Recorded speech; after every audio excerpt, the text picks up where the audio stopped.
welcome to Fish on Fridays. I'm Al McCauley, and today I want to talk about Valentine's Day. I'm taping this episode near February 14th, so it's a great time to talk about this particular feast day and its Catholic origins. We mostly know this as Saint Valentine's Day, but that is not really correct because we know that there are three different men from the early church named Valentinus or Valentine. And so we've kind of mashed all three of those together. We know little bits and pieces of all three of those gentlemen, and we've put them together and made one composite Saint Valentine.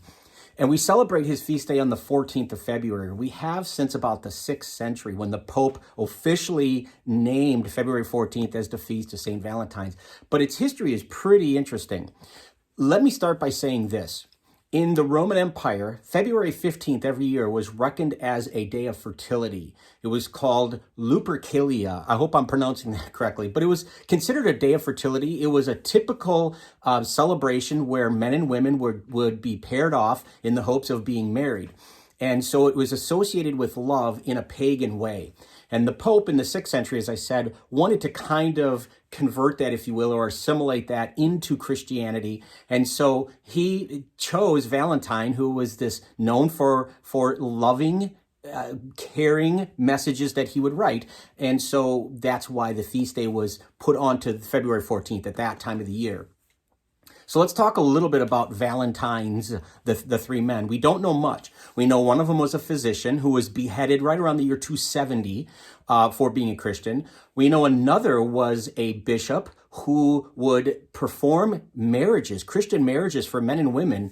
The Roman army had forbidden men to be married because they thought that it would distract them or detract from their mission to protect the empire. And so men were forbidden to marry. Well, this one Valentine bishop would still marry men. He would catechize them and give them formation of marriage, and then he would marry them in secret so that they could have a life together of love.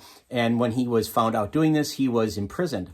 And then we have a third guy who was imprisoned for being a Christian, and he had a lot of people on the outside that he was friends with, and he would write them little notes of encouragement and love, and he would always end them, the story is, he would always end each note by saying, "From your loving Valentine." And so that's where we get the idea of giving notes and Valentines every year on February 14th. By the way, just as an aside, I did a little research, and according to the Greeting Card Association of America, we give out about 1 billion Valentines or cards every year on around February 14th. Now, what I found fascinating about that number is of all the people who receive Valentines, what group in our society do you think receives the most? I would think it would be moms or wives, husbands, boyfriends, girlfriends. But in fact, the group in our society that gets more Valentines than any other group on February 14th are teachers. Kind of makes sense because probably get them from all their students. Whether they want to give them or not, parents probably buy them and they give them to their teachers. Anyway, just a little aside there. Valentine's Day, though, is always associated with love. And because we know very little about these three men, we just have this composite portrait. In 1969, Pope Paul VI looked at these 14 different saints that we celebrated throughout the year and said we're going to remove them from the liturgical calendar.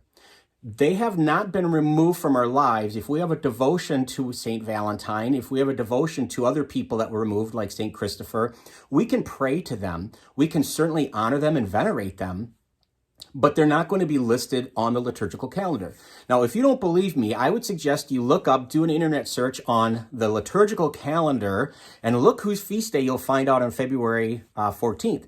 On February 14th, it's not listed as Valentine. It's listed as Saints Cyril and Methodius. They were two brothers, 10th century, 9th century monks who were very influential in the eastern part of the world, in Eastern Europe. So the point of the matter is, because Saint Valentine is considered apocryphal. In other words, we don't know much about his history. He was removed from the calendar. But again, something we could still look to and still take the truth of the message of love, of kindness, of charity, of the foremost of notion of Christ in our lives, like he would prepare these couples for marriage, to remember that when we get married and when we share love with somebody else, it's hopefully always through the lens of our faith, our Christian faith. I want to say one last thing about Valentine's Day. Some of the symbols and some of the things we associate with this feast day, we think of the heart, of course. Now, just a little shout out and a shameless plug here. If you were to look at the archives of Fish on Fridays, I did an episode quite a while ago about the heart and the symbolic nature of it in the Bible and what it means. It really means something more than what we've reduced it to in our day and age. Valentine or this symbol, it means a lot more. So you might want to look that up. Another symbol that we associate with Valentine's Day are the letters XOXO, hugs and kisses. And believe it or not, I did an episode of that too a while back. So I would suggest, if you have a few minutes, just to look back in the archives to Fish on Fridays and look for those two episodes, because they'll just enhance hopefully your whole Valentine's Day experience, so that you can enjoy this day, this wonderful day of love that celebrates love ultimately, not just the love of each other and of our significant others, but the love that we have of Christ. One last little tidbit before I sign off, and I thought this was interesting in my research, is one of the things that we associate with Valentine's Day is giving candy, chocolate hearts and those little candy hearts that have little messages on them and whatnot. But it is not the most prolific holiday for Americans to buy candy. According to the research, that would be Halloween. More candy is bought for Halloween, and then for Easter, and then for Christmas. Valentine's Day comes in fourth, which is kind of surprising. But anyway, thanks for watching. If you know or love somebody, if you have a Valentine in your life, maybe you want to share this with them. Maybe you want to watch it with them. Maybe when you want to hold their hand while you watch it. But either way, if you watch this and you think someone might be interested, feel free to share it. It'd be great if you'd follow us on our Facebook page. If you want to subscribe to our YouTube channel, that would be great. I hope you keep tuning in on Fridays for more Fish on Fridays. Until next time, be good to each other, and God bless.